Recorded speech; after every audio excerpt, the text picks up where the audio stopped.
On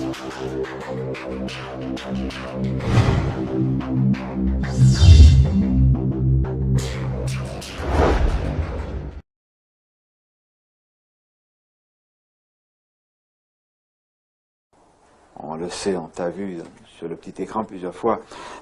un pilote de ligne, tu commandes un Boeing, tu es comme d'autres personnes volantes de ceux qui ont vu l'un de ces engins. Alors, ça s'est passé où? Comment? Alors, ça s'est passé en fait à plusieurs reprises, et les deux premières fois, c'était essentiellement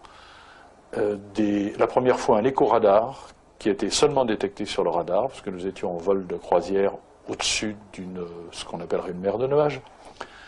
et nous avons été doublés par un écho dont la vitesse était à peu près de 4000 km à l'heure, supérieure à la nôtre. Comme nous allions à peu près à 800-850 km/h, on peut compter sur une vitesse très proche de 5000 km/h. Une seconde fois, c'est passé pratiquement la même chose, bien que cette fois nous avons parfaitement vu une sorte de groupe de trois billes, comme trois billes d'acier qui nous dépassaient par la droite, trois billes d'acier qui avaient derrière elles une énorme traînée lumineuse, assez bizarre d'ailleurs. Je crois que c'était tout aussi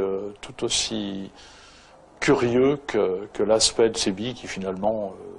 n'était assez peu visible, et derrière la traînée était en quelque sorte dense, lumineuse et dense, comme si elle avait été produite, je ne sais pas, imaginons du polystyrène éclairé de l'intérieur, ça donnerait un petit peu l'impression. Parmi les recherches que tu as fait dans le domaine de l'ufologie, qu'est-ce qui t'a le plus frappé, le plus étonné, le plus surpris?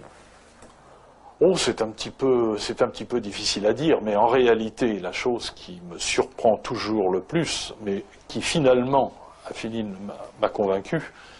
de la réalité du phénomène OVNI, de sa réalité concrète, ça a été l'attitude complètement aberrante des autorités officielles américaines, qui avaient été mes chefs pendant que j'étais élève pilote aux États-Unis, et qui, en pleine guerre de Corée, négligeaient complètement, mieux faisaient le nécessaire pour qu'il n'y ait aucun rapport d'objets, au moins d'apparence d'objets, qui se promenaient dans le ciel des États-Unis, en pleine guerre de Corée, alors qu'ils étaient en train de former des milliers de pilotes pour la Troisième Guerre mondiale. Or ça, c'est tout à fait improbable, c'est tout à fait impossible. On ne néglige pas, d'abord, quand on est responsable de la défense aérienne d'un territoire, on ne néglige pas ce qui se passe dans le ciel, mais mieux encore, on ne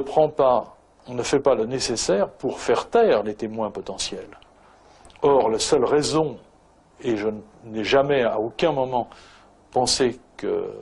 les responsables de l'US Air Force ou du gouvernement américain pouvaient être traîtres à leur pays, autrement dit, la seule raison possible,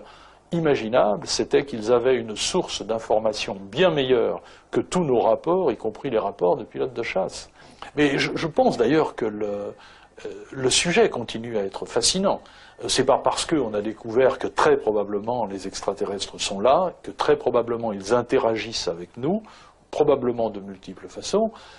qu'il n'y a plus rien à découvrir. Au contraire, c'est le début d'une période absolument fascinante.